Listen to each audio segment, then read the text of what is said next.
En este momento, todo el planeta está viviendo la fiebre de la Copa del Mundo 2026. Las marcas están invirtiendo grandes sumas de dinero en publicidad y el algoritmo solo habla de fútbol. Si quieres que tu producto sea visto por millones de personas en el evento televisivo más grande que existe, debes pagarle una fortuna a la FIFA. Si no pagas, no existes, estás fuera del estadio. O al menos eso es lo que te quieren hacer creer. Hoy vamos a desempacar cómo Pepsi desafió las leyes del mercado y aplastó a su eterno rival nuevamente, con la guerrera invicta de la cultura pop.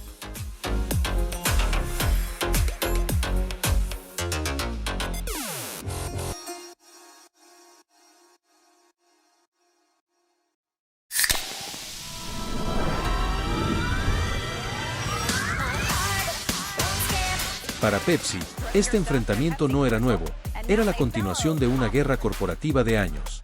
La primera gran batalla de estas marcas entrando el milenio se había librado cuando Pepsi sacudió la industria al fichar a Britney con un contrato millonario.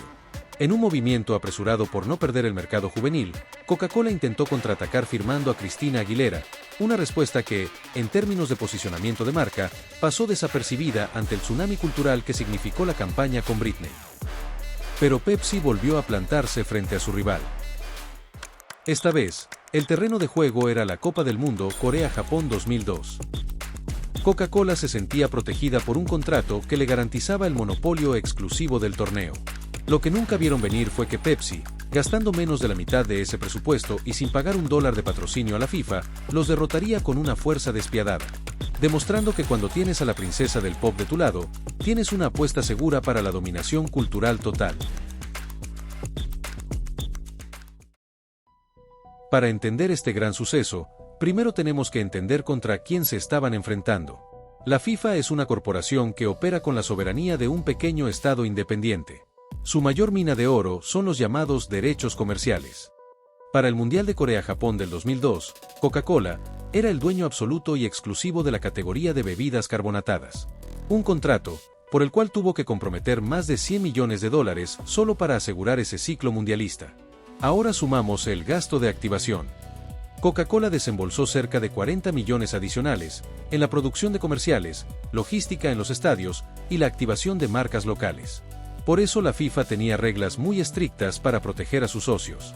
Ninguna marca que no fuera patrocinante oficial podía emitir comerciales que usaran la palabra mundial, Copa del Mundo, Corea-Japón 2002, ni utilizar el trofeo oficial, mascotas, logotipos, tipografías o cualquier cosa registrada por el torneo. De lo contrario, caían demandas por infracción a los derechos de propiedad intelectual y competencia desleal. Estos mecanismos se crearon en el 90 y se fueron modificando gradualmente en cada mundial. Pero se hizo verdaderamente obligatorio y se ejecutó por primera vez con la rigurosidad y el nivel de control absoluto que vemos hoy, a partir del Mundial de Alemania 2006. Después que Britney y Pepsi los humillara en el Mundial anterior. Para 2002, Pepsi legalmente estaba fuera del juego. Las reglas del fútbol dictaban que Coca-Cola tenía la corona. Pepsi no se quedó de brazos cruzados, diseñó una estrategia de guerrilla psicológica comercial perfecta. No necesitaba la aprobación de la FIFA, ni sus logos, ni sus estadios para adueñarse de la mente del consumidor. Calculó cómo ejecutar un hackeo publicitario perfecto, dejando a Coca-Cola congelada en su propio terreno. ¿Cómo lo hicieron? Para responder eso, tenemos que hablar de un concepto que las multinacionales detestan. El marketing de emboscada. Consiste en usar la inteligencia, la semiótica y el vacío jurídico para asociar tu marca a un evento, sin pagar un solo centavo por derechos de uso comercial. El equipo legal de Pepsi analizó cuidadosamente todo y encontró que Coca-Cola pagó por algo que tenía muchas grietas legales. Si no puedes usar nada oficial del mundial, entonces obligas al consumidor a pensar en eso de forma indirecta. Solo necesitas evocar la atmósfera del fútbol, el espíritu competitivo y la cultura de la sede, utilizando únicamente el diseño visual y la cultura pop masiva. Pepsi había resuelto el problema. La idea era acaparar la atención absoluta, adueñándose de los rostros que dominaban las conversaciones en las calles. Y para lograrlo, diseñó un producto publicitario dual único. Creando el Pepsi World Team, formado por los atletas más valiosos de la época, junto a la fuerza comercial del artista número 1 del planeta. Y ahora, llegó el momento de ejecutar esta guerrilla publicitaria. Pepsi usó los contratos de imagen individuales. La FIFA controla el torneo, las elecciones y los uniformes oficiales, pero no es dueña de las personas. Los futbolistas son agentes libres comerciales independientes. Podían firmar contratos privados con marcas que ellos deseen a título personal. Así que Pepsi fue directo a los futbolistas que se encontraban en la cúspide de sus carreras. Pero el fútbol por sí solo no era suficiente para garantizar un asalto cultural completo. El deporte de masas te asegura el público tradicional, pero no la atención completa del público y el mercado femenino. Para eso Pepsi introdujo su arma secreta de posicionamiento.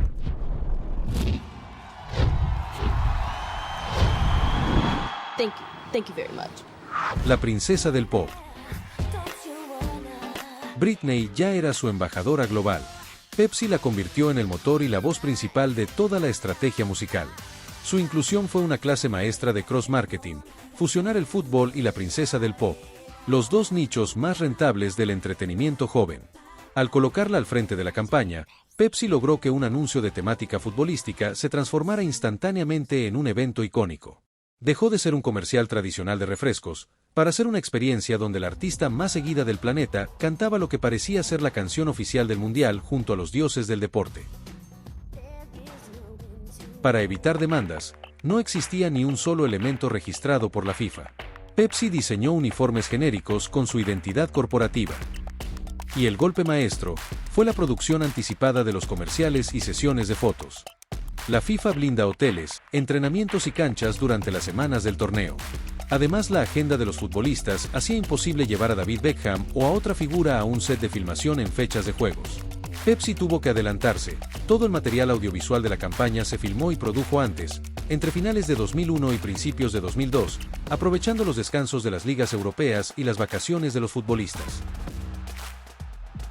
Britney y los jugadores jamás pisaron el mismo set de filmación. Mientras ellos grababan sus tomas en locaciones y fechas dispersas, Britney grababa en un estudio con pantallas verdes en Estados Unidos. El director luego uniría todo en postproducción. Después, Pepsi simplemente resguardó todo esto en una bóveda y compró los espacios televisivos en más de 60 países para lanzarlo masivamente en el momento más oportuno. Pero Pepsi iba con todo, no se limitó a las pantallas de televisión, abarcó una estrategia de mercadeo 360, muy agresiva y asfixiante en bienes de consumo. Inundaría los canales de distribución físicos en todo el mundo mediante activaciones y productos secundarios que convirtieron el consumo ordinario en una fiebre de coleccionismo. Pepsi lanzó ediciones limitadas de latas impresas con los rostros de sus futbolistas y el de Britney Spears, provocando que vaciaran los estantes de las tiendas para preservar las latas, como si fueran auténticos souvenirs del mundial. También se distribuyó el símbolo clásico del fútbol, un balón, con la estética de la campaña que incluía los autógrafos digitales del Pepsi World Team. Réplicas de las camisetas utilizadas en los anuncios y vasos de vidrio temáticos se sumaban a la promoción. Por si fuera poco, en múltiples mercados de América Latina, Europa y Asia, se lanzó un álbum de calcomanías, compitiendo de frente con el clásico de Panini. Pero solo en este terreno del canje, fue que Coca-Cola obtuvo la victoria, ya que tenía mayor ventaja competitiva. Con el acceso exclusivo a las propiedades intelectuales de la FIFA, lanzó la colección de pines metálicos oficiales que desataron una auténtica fiebre, latas de las selecciones, vasos de vidrio que mostraban el logo de la Copa del Mundo y además contaron con versiones oficiales en peluche de las 3 mascotas del torneo. Pero eso no detendría a Pepsi. Su ecosistema de marketing estaba diseñado de forma perfecta para impactar a lo grande, ya que Britney, junto a los rostros del fútbol, serían los que controlarían la publicidad masiva. Sin embargo, para que esta red de productos físicos fueran deseadas, se necesitaba un motor audiovisual que generara emoción en las venas de los consumidores. Pepsi no quería un jingle publicitario de 30 segundos que la gente olvidara al cambiar de canal. Fue así como nació Right Now. Esta canción fue un ejercicio maestro de audio branding, diseñado con una meta clara, alcanzar el estatus de ícono y que evocara la épica, la adrenalina y la gloria del triunfo deportivo, superando en pegada comercial a cualquier propuesta musical que la FIFA y Coca-Cola tuvieran guardada. Esta canción nos enseña sobre psicología del consumidor. El tema está construido sobre una base rítmica de percusiones marciales y golpes secos de batería de alta velocidad que emulan de forma directa los cantos coordinados de la afición dentro de un estadio. Los productores ofrecieron una sensación de tensión física y competitividad. En la cúspide, se colocó la voz de Britney Spears, ejecutando líneas melódicas agresivas, directas y llenas de energía. La letra de la canción fue escrita bajo un estricto manual de posicionamiento subliminal. Frases como compartir el sueño, saborea la victoria, aquí vamos y seré tu campeón, se repiten de manera sistemática a lo largo de la canción. Al escuchar la pista, el cerebro del consumidor no asociaba el tema con un producto comercial al que estaba acostumbrado con Britney, lo asociaba de manera automática con la adrenalina del pitazo inicial y la gloria de levantar la Copa del Mundo. Pepsi había logrado lo imposible: empaquetar el sentimiento abstracto del fútbol en un formato pop de menos de 3 minutos sin nombrar algo oficial y protegido del Mundial.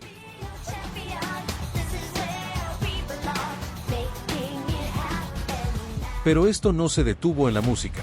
Pepsi quería un video, y dejó la producción en manos de un aclamado director, quien diseñó un concepto visual que se alejaba de forma radical de los clichés aburridos de las transmisiones deportivas tradicionales. Un video moderno y minimalista, con una fuerza visual gigantesca. Como fue imposible que todos compartieran el set, en postproducción se unieron los metrajes de forma tan orgánica, que se sentía que Britney estaba en el centro de la cancha dictando el ritmo de juego a los grandes ídolos del fútbol.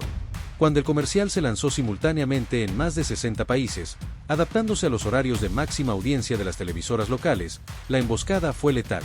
Tenía tanta energía, pulido estético y factor de entretenimiento que los bloques publicitarios de la competencia oficial se sentían lentos, solemnes y anticuados.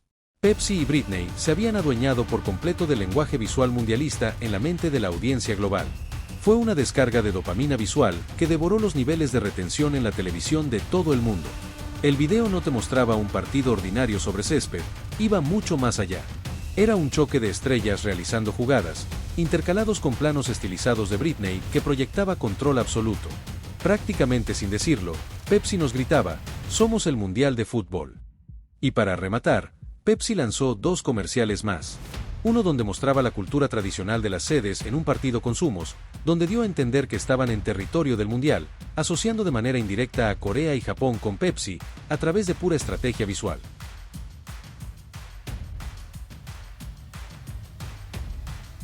El otro comercial fue el protagonizado por el brasileño Roberto Carlos. Ambos comerciales se volvieron una locura, conectando de manera inmediata con la audiencia, porque usaban la comedia como motor.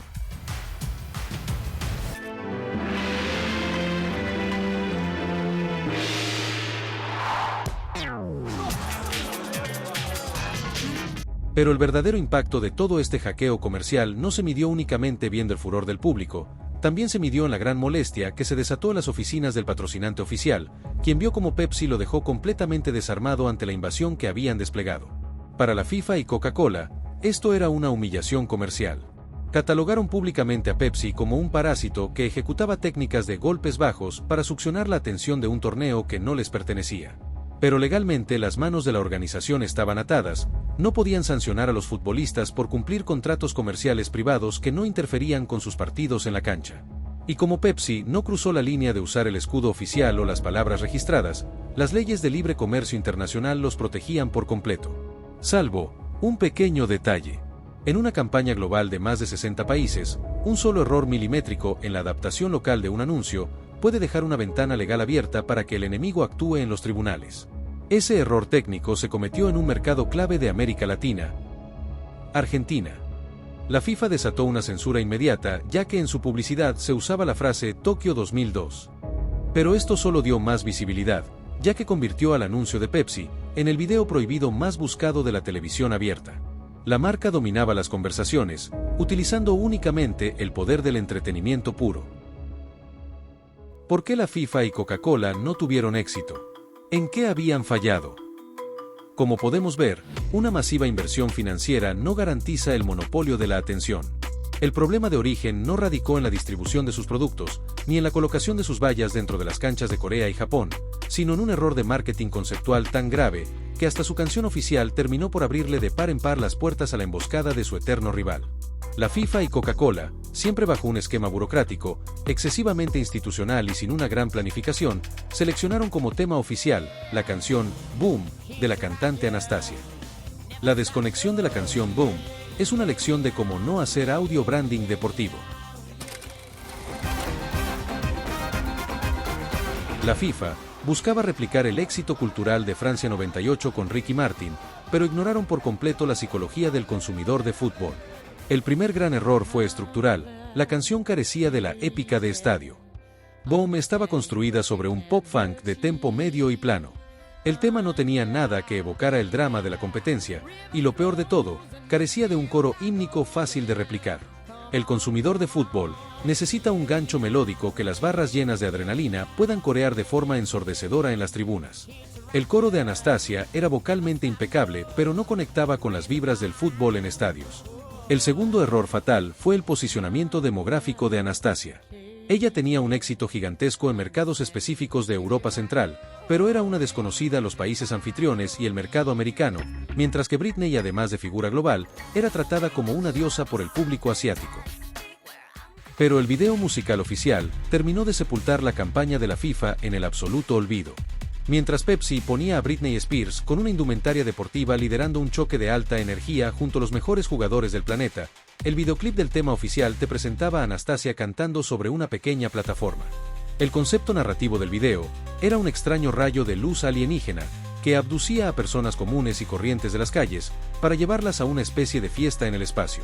A nivel de atmósfera deportiva, el concepto de abducciones extraterrestres no encajaba en lo absoluto con la identidad, el misticismo, ni el contexto cultural del Mundial de Corea y Japón.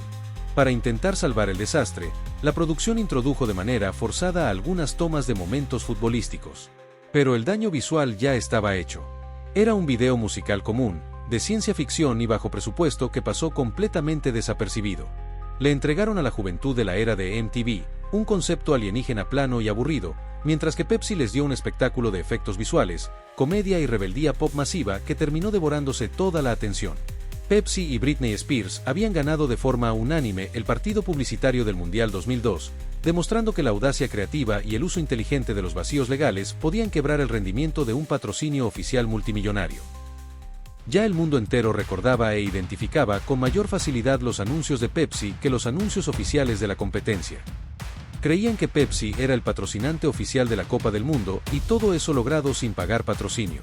Los patrocinadores oficiales explotaron contra la FIFA y amenazaron con no renovar sus millonarios contratos si el organismo no garantizaba que su dinero valía la exclusividad absoluta. Y es que además de Pepsi, Nike se sumó a esta estrategia y derrotó a Adidas en el juego. Otras marcas también repitieron la misma jugada estratégica. Al ver cómo el control de la atención se les escapó de las manos en Corea-Japón, la FIFA entendió que las leyes de propiedad intelectual comunes no bastaban para frenar la creatividad del marketing de emboscada. Es por eso que los mecanismos de defensa hoy operan con más rigurosidad. Pero el verdadero golpe de autoridad es que el negocio del fútbol opera por encima de los gobiernos locales. Actualmente, la FIFA exige a los países que compiten por ser los anfitriones del torneo la firma obligatoria de decretos de ley y normativas jurídicas gubernamentales específicas mucho antes de otorgarles de forma oficial la sede del Mundial. Para este Mundial 2026, los gobiernos de los países sedes tuvieron que modificar temporalmente sus códigos comerciales y de seguridad pública. Las reglas han sido reescritas con una agresividad sin precedentes. Lo que en el 2002 fue una genialidad de guerrilla mediática aplaudida por las agencias de publicidad, hoy día es monitoreado y regulado bajo un control territorial, digital y penal, que hace que la emboscada de Britney Spears y Pepsi sea casi imposible de replicar. Pero aún así, siempre se encuentra la forma.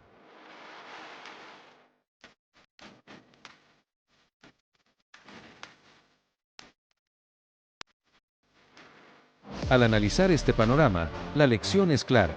Pepsi demostró en el año 2002 que la creatividad visual, el conocimiento del consumidor, la velocidad en la toma de decisiones y grandes fuerzas pop podían derrotar el dinero de un patrocinio oficial. Obligó a Coca-Cola a replantear su estrategia y forzó a la FIFA a evolucionar, transformando para siempre la forma en que el fútbol internacional protege el valor de sus paquetes de exclusividad. Ahora ya lo tienes claro. La FIFA no llegó a definir toda su estrategia de posicionamiento comercial por ser grandes genios. Resulta que después del Mundial 2002, repitieron el mismo error a nivel comercial. Lo que ocurrió en el Mundial de Alemania 2006 fue un control de daños corporativo de último minuto por no estudiar el mercado. Cuando la organización vio que el tema oficial de Toni Braxton e Il Divo, aunque funcionaba para momentos solemnes, no se movía en las listas de éxitos o en las radios. y se debía a que la conexión con la juventud y las vibras deportivas del fútbol tampoco existían en esta canción. Desesperados, recurrieron a una segunda opción. Miraron las listas de popularidad y tomaron el sencillo que ya había atrapado a todos, una canción que la gente repetía una y otra vez en sus cabezas. La FIFA le pidió a Shakira hacer una versión adaptada de emergencia y que además la cantara en la final del campeonato. Se realizó una mínima modificación estructural para inyectar, ahora sí, esa épica de estadio y ese coro pegajoso que las gradas necesitaban desesperadamente, naciendo la famosa versión y ese canto de El resultado comercial fue exitoso, y con la presentación de Shakira en la clausura, dejó completamente sepultado al tema de Toni Braxton. Fue en esa final de 2006 cuando la junta directiva de la FIFA entendió, a la fuerza, que sus ideas anticuadas no funcionaban, y que la estrategia de utilizar a un artista pop global, junto a un tema lleno de adrenalina, ritmo, y un mensaje épico de victoria, era la única vía para sobrevivir en el mercado moderno.